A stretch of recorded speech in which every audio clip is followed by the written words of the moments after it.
Well, let's bring this close to home. So I'm going to use, on camera, I apologize to my wife right off bat. My wife came to me last December, I think it was, maybe early January, and said, what's a spot on my arm here? It was on her shoulder.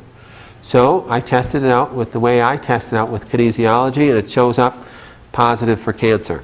So skin cancer, 3 possible solutions. Best case scenario, it's basal cell cancer. You can always kill that with the topical. I use different topical creams that I test people out for.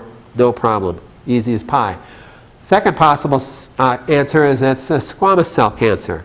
Now that is a range of danger in there from, not too much worse than basal cell to, well, this could easily metastasize and be something very, very serious. And third is melanoma.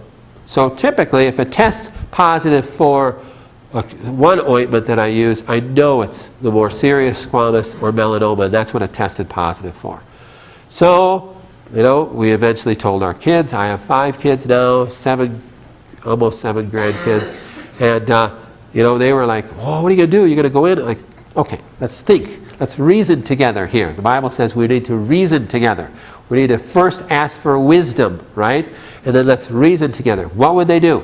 They would go in there and take out a biopsy and get a diagnosis. Great, so now we have a name for it. How did that help? Nothing.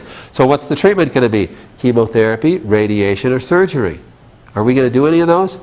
Knowing what I know? No, we're not.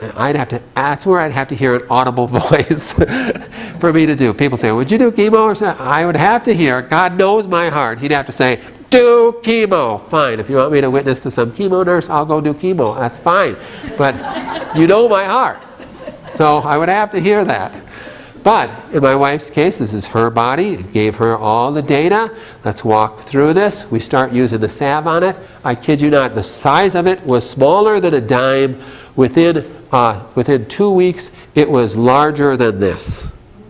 Larger than a lemon. That's what was underneath the surface as the skin broke away and ate away. That's how big it was. If they would have done a biopsy on her, they would have went in and done a biopsy. Oh, borders are not clean. They would have done a deeper biopsy. The borders are not clean. They probably would have removed her clavicle. I mean, everything. She would have been a mess. Doing full chemo, radiation, everything. She might not be with us today. It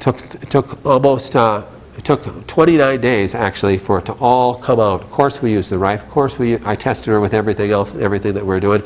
The whole thing came out like a giant scab.